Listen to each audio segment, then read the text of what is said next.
So you know, sometimes things happen for a reason. I went to a 50th birthday party of a mate I used to work for up on a wind farm, and went to this pub in Fielding, Murray's Irish bar, funny enough.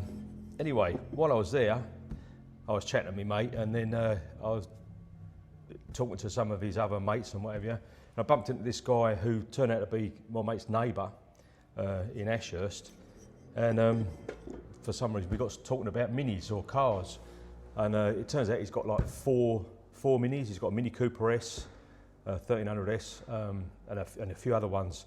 Anyway, I thought, bloody hell, that's handy to know. And I started talking about the 1275 GT I was restoring. And I said, I'm trying to get some parts, but I can't get them anywhere, and la la la. And he goes, what are you after? I said, I'm after a Cooper S or 13 GT airbox, because it's got inch and a quarter SUs on it, and it had some hoary old air filters on there, so I want to make it look like, I know it's not original because it should have an inch and a half SU on it, but this is an upgrade, twin inch and a quarter SUs, breathes better performance, so I'm going to keep them on it. So anyway, he said, he's got one on his car. I said, well, could I have a look at it? And he goes, you could borrow it and you can copy it. I thought, that's a nice thing, you're a good bloke. Because what I was going to do was just going to sketch it out on a piece of steel, cut it out, put all the lines and divots in it with me thingo over there, and make my own one. But while I was talking to him, he said, hang on a minute, there's a guy, Rex, he's in Palmy, he's got a mini spares place. Go and see him, he's probably got one. I thought, oh, all right then. So he gave me his number, and I rang him up the next day, chatting away to this old fella. I said, don't suppose you'd have an airbox for a set of twin inch and a quarter SUs, would you? He went, oh, no, mate, no, you won't get one of those. Oof. And yeah, said, rare as rock and all shit. Probably get told they're not, but anyway, he said there was rare as rock and all shit, and he's been collecting mini parts for 60 years. Anyway, that was that. I thought, oh, never mind, I'll just borrow this guy's, I suppose. And then the next day he rang up, he goes, you're after an airbox? I said, that's right. He goes, for twin inch and a quarter SUs? I said, yeah. He goes, oh, I've got one of those. I went, you're joking? He goes, no, found it.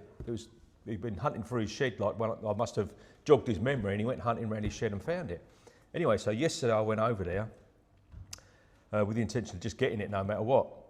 And lo and behold, there it was, a genuine Mini Cooper or 13 GT, same thing, airbox. Now that's been cut off of it, and it's got to go back on, which I shall do after I've sandblasted it and whatever, but it's in really, really good nick, not rusty. Look, it does need a bit of a blast off and a repaint, because it's been painted in some hoary gloss black, and it's supposed to be like a satin black, like you can see in there, the original. So yeah, I thought, oh right, I'm going to have that no matter what. I didn't even ask him how much, to be fair. I just said, look, I'll have that. So we put it to one side. I said, have you got this and that and da-da-da? So I'm also after a set of the elbows to go into the inch and a quarter SUs. He goes, oh yeah, I've probably got some of those on some old inch and a quarters from Mini 1000 or Mini 850s or whatever. So he went hunting through his shed and dug some out, and lo and behold, there we go. 2 of those. Now, I know they're probably supposed to be right and left-handed for the twin inch and a quarter SUs. I'm going to have to modify these, because it looks like I've got 2 of one side, so the hole that goes to I think it must do the vacuum. I'll have to modify that, but I can do that. That's easy enough. So yeah, 2 of those. Airbox. Admittedly, I've got to weld that on, but that's no problem. Also, an original throttle. So it's where your throttle cable goes in on the the little Mohawk inlet manifold. One of those, original. Some other little bits and bobs, some nuts and bolts. And I said, this is a long shot, but you wouldn't have a front badge for a Mini 1275 GT for the centre of the grille, because mine's missing. He went, nah, you won't find one of those either. And he goes, but I've got an old one that's a bit beaten up. I thought, blimey. So he went away, he rummaged around on his bench is all covered in crap like this is normally, and come out with this. He goes, is that what you're looking for? I said, oh my God, yes it is. He goes, oh. You have that, I think it's $10. $10. It's missing the stud off the back, but that's easy. I can pull it apart. I've got to pull it apart and get out the dents and dings in it, and then re-glue the badge on the front again. But it's like unobtainium, man. You just can't find this stuff, and this guy's got loads of it. Funny enough, another thing I said about the 1275 GT binnacle and clock cluster, the three gauges. I've never seen them anywhere. You see them occasionally for sale, and they're like silly money.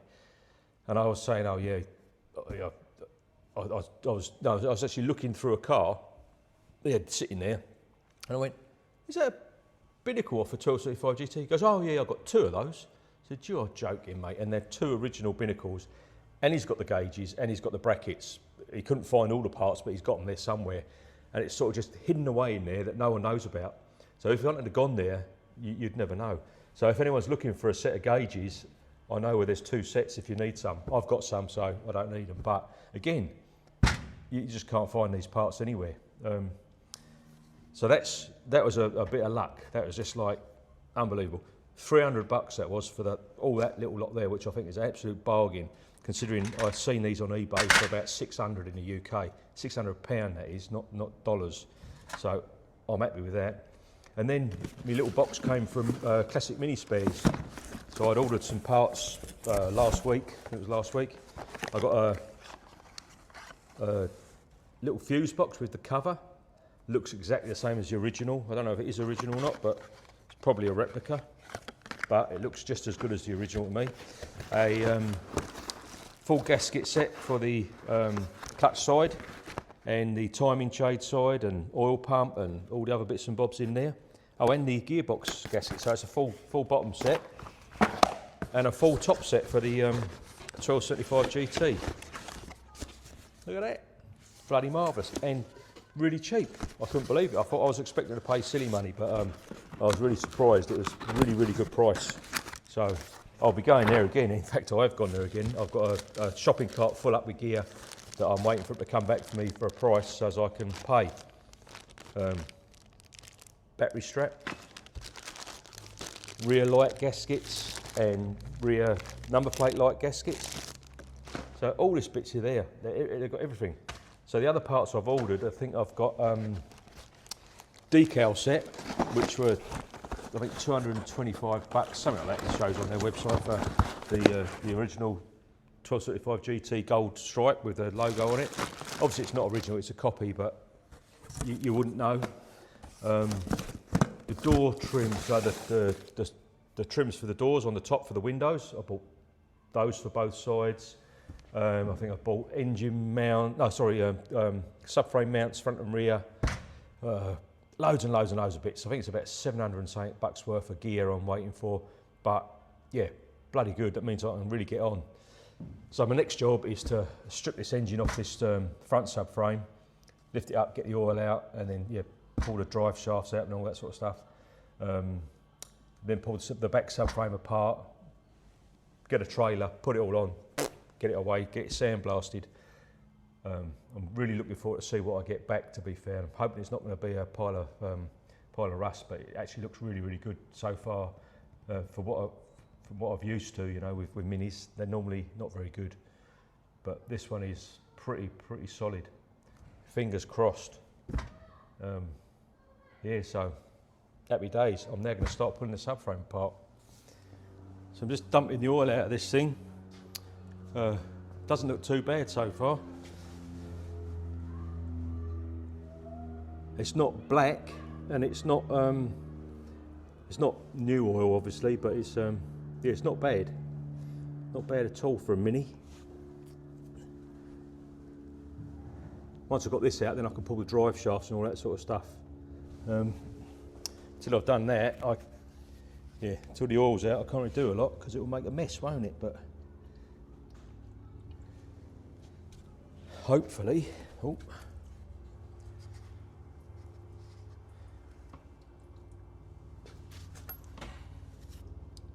just tip it up a little bit, get the rest of it out, innit?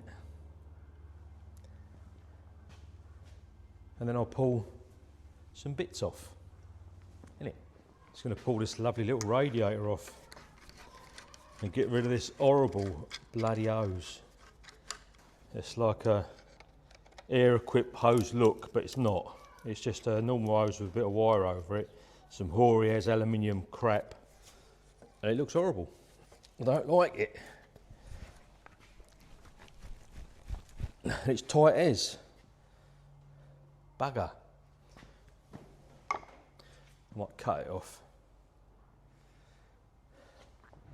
I'll just pull this red. Well, let's try tapping that off a little bit. It might help with a bit of persuasion.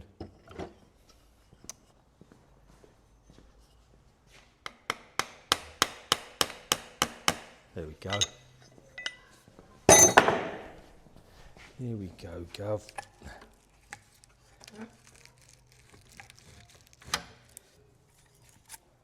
Yeah, just a bog standard hose with some hoary as wire around it and these stupid things on there.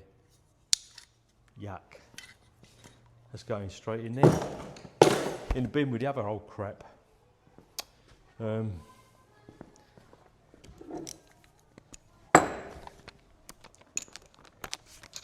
Simple ways to get off.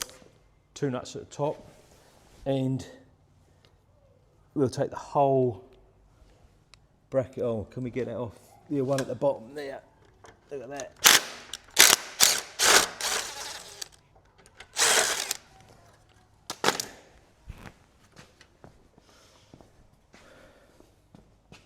Now, I don't think it's got any coolant left in it. It might have a little bit, but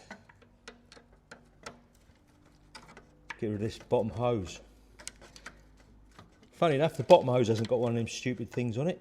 I suppose you couldn't see that, so I didn't bother. But that is loose now, I think. Red looks in really good condition actually, so I'm hoping it'll go again. It's got a, here's a original 1275. None of the fins are all bent. Just needs a clean and a paint, I think. And it'll be good.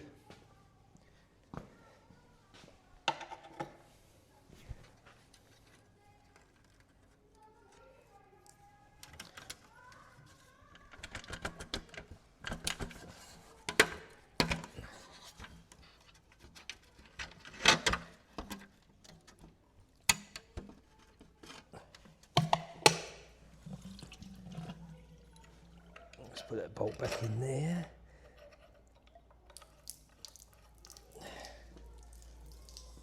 Oh, still full up with antifreeze. That's a good sign, isn't it? At least someone had the good measure to put antifreeze in it when they left it. And I've just found something that's very, very interesting on this engine, which is it's got a special timing chain cover. It's made of aluminum and it's got a access hole in it for some reason. I don't know what that'll be about, but yeah, that's interesting. Let's give this another whirl and get this bugger off.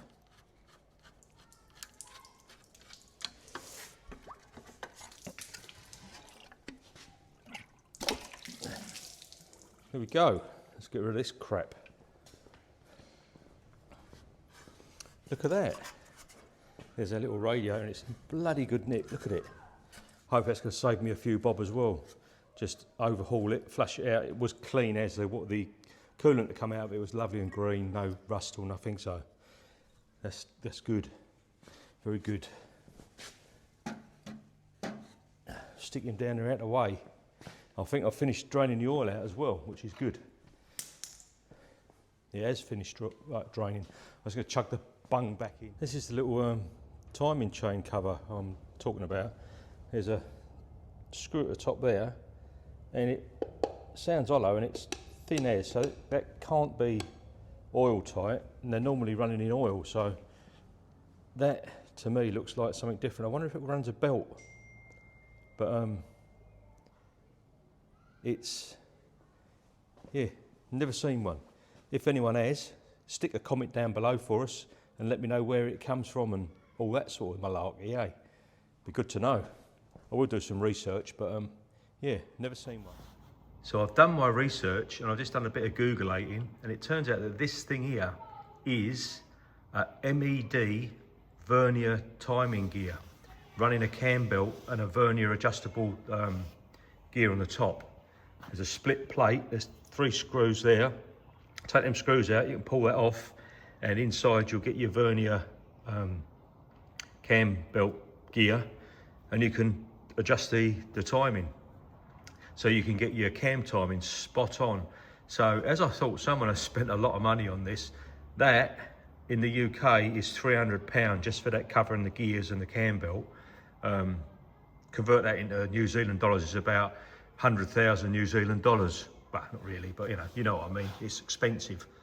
But yeah, that says that something's been done to this engine. Someone was that they'd gone a long way on it, I guess. You know. So I wonder what else I'll find inside. But that is a bloody good sign.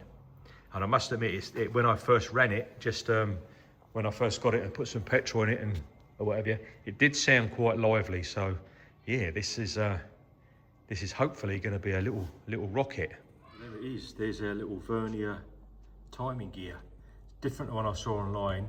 It's got I don't know how the hell you adjust it. It's got like holes all through the back, and there's another set of holes that are not in line. So I guess you put it around that before you tighten it up. Don't know, but that looks expensive to me. So as I said, absolute result. So next stage, get this engine out, but I'll probably come back to that next week, because I've been playing a bit more with the airbox. I've given it a little bead blast and gave those a little bit of a clean up. So I'm going to weld that spout back on there, and then I shall paint that the proper colour and just let it harden off over a few weeks, and yeah, we're good to go. But isn't that bloody marvellous?